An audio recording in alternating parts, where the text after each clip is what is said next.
Hey Bulldogs, I'm Chuck Luros and welcome to our January edition of Code Blue News.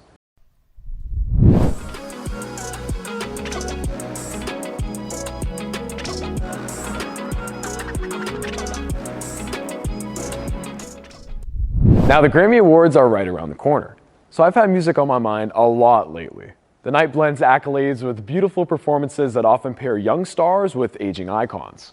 It shows that music can transcend generational divides. And with that in mind, I took a deeper look at how music can connect us.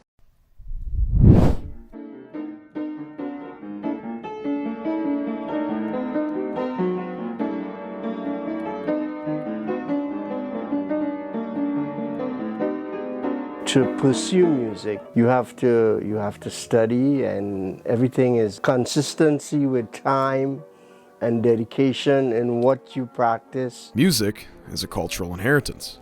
It unites generations transcending boundaries and languages. It can also tell stories, invoke emotions, and it connects us to our heritage. This lets us celebrate its power to bring people together in harmony. Music for me is something that is not only a way for me to express myself through how I compose music, or just being able to view a world. Or one way I like to talk about is with Bill Evans, who he likes to put a picture whenever he's playing his piano. And that's something that I like to do because it really helps me just immerse myself into a world that is different genres. Music was something that was kind of always there for me, especially with my parents and my grandparents.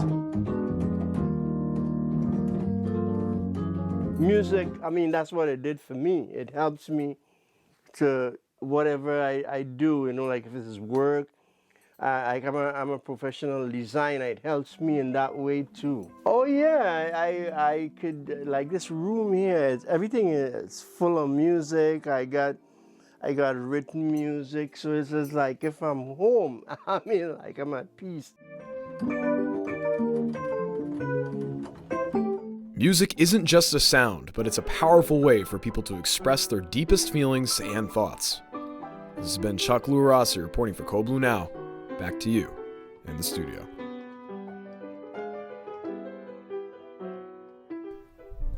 Music is truly an amazing form of art that people of all ages and backgrounds can enjoy. And another activity that brings the HMHS community together is our boys basketball team, who made it deep into the playoffs last year. However, their roster took a big hit, losing 4 graduating players coming into this season. Let's bring it over to Kelvin for more on how the team is rebuilding.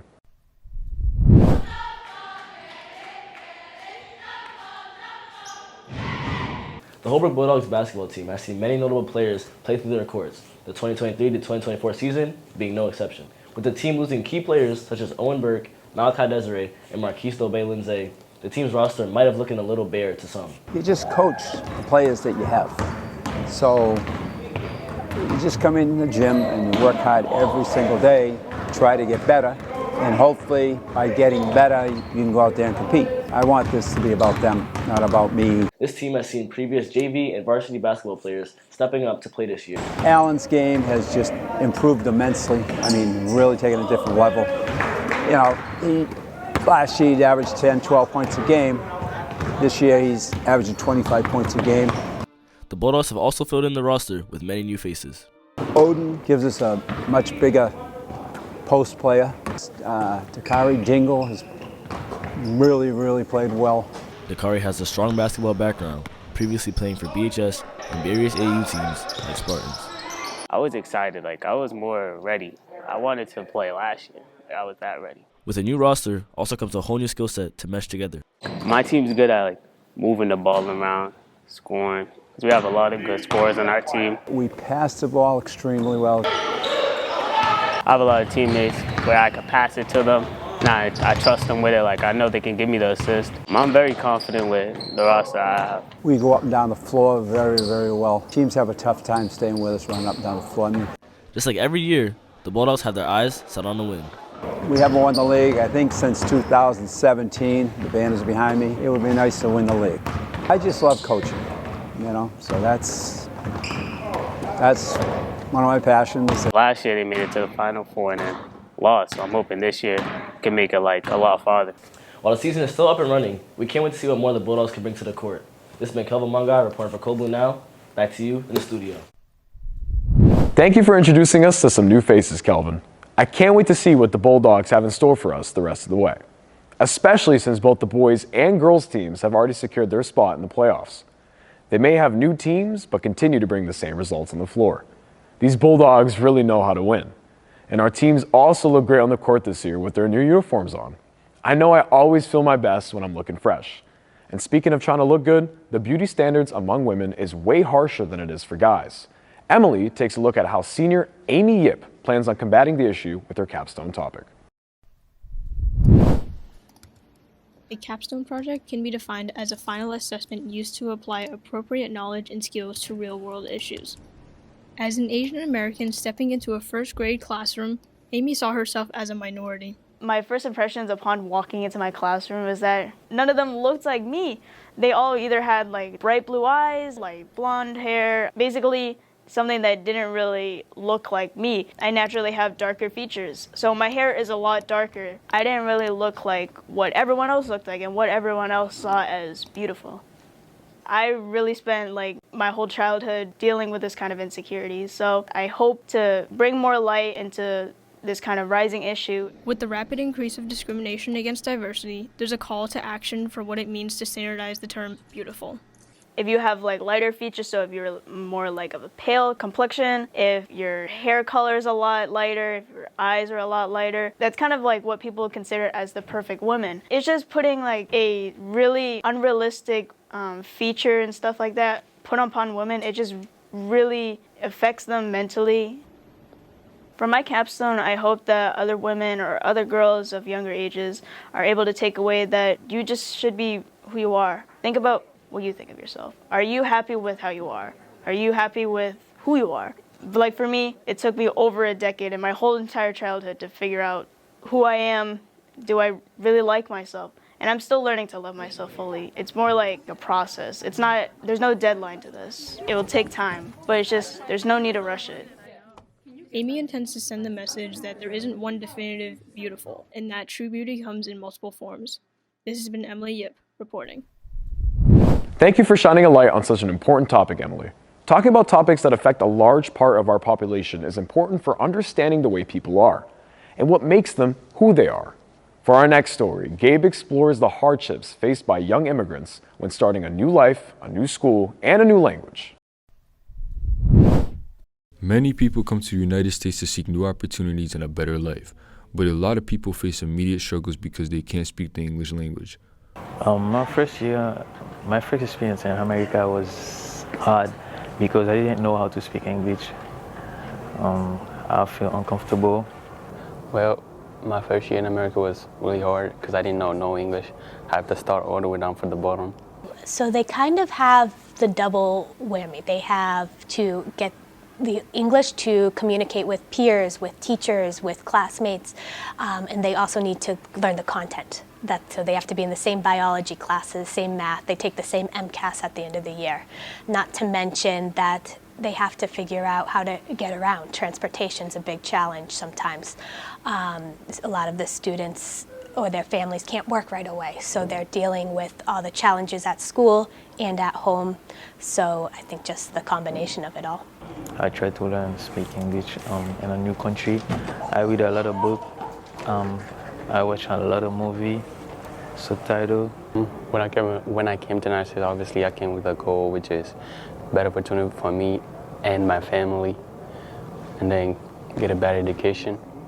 Difference between Haiti and America, there's a lot of difference between two countries, because in Haiti, I can say it's summer for the whole time, but when I'm here in the state of America, sometimes it's cold, sometimes the temperature change. For the culture, there's a lot of culture in Haiti. Also here, there's a lot of culture, but they're different. How can the school itself help students feel at home while adapting to a new one?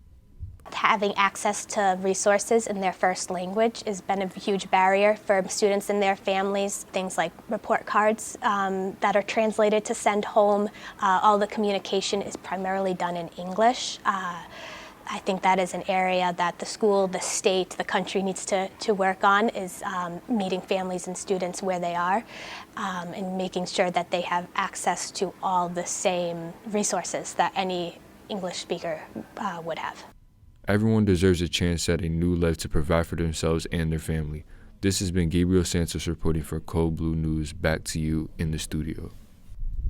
The news talks about immigrants all the time. So thank you, Gabe, for that eye-opening look at what life is like for those adjusting to a new country. It helps me better understand the human element often overlooked in the political climate of its day. It is great to see HMHS become a welcoming second home to those students. Now, Madison cracks down on the topic of intersectionality and how it connects to the prison system.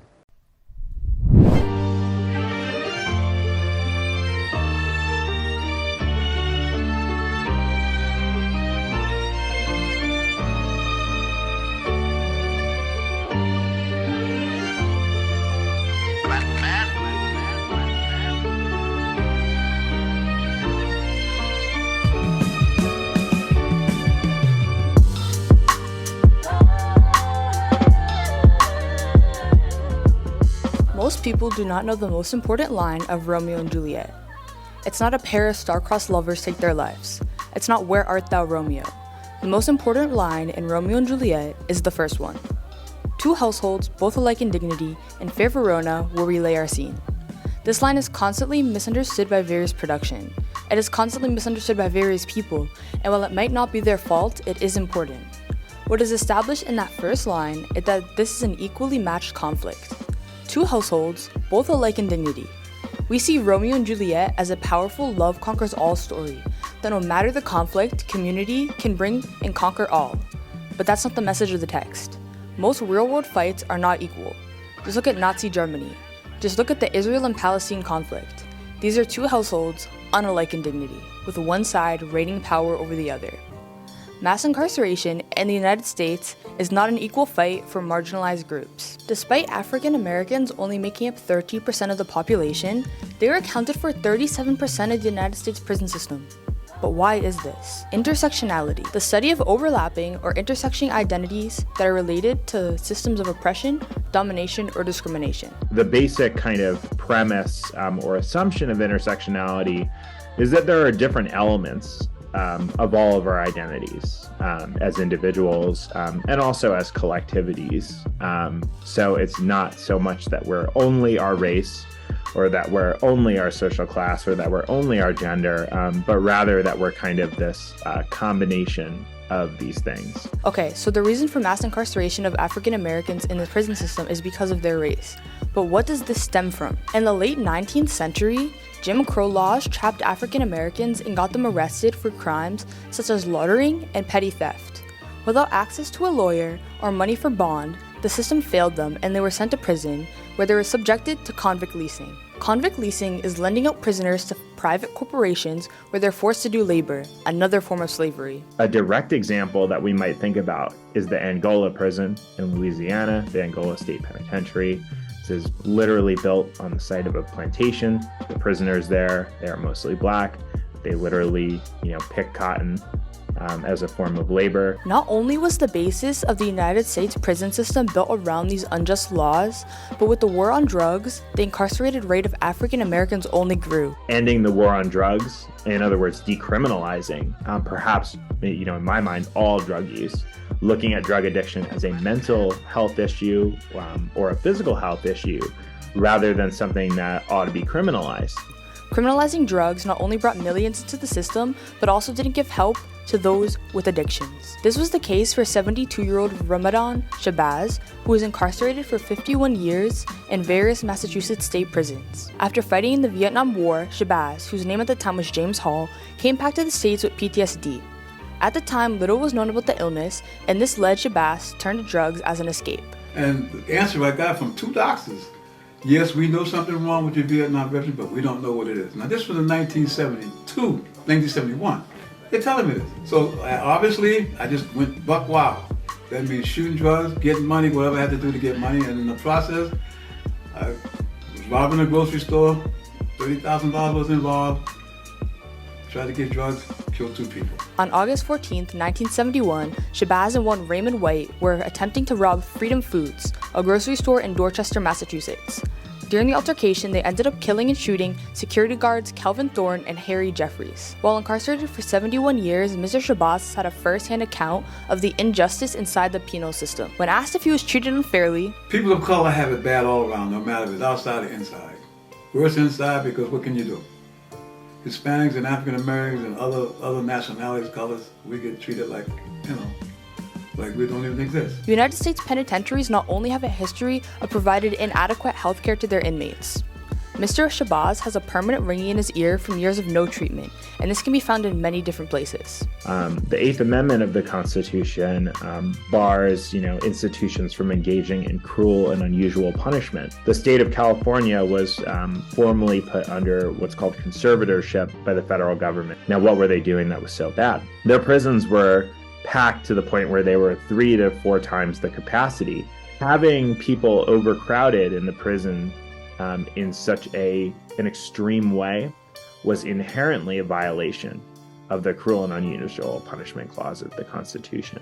When Mr. Shabazz got out of his life sentence, he was still trapped in this unjust system.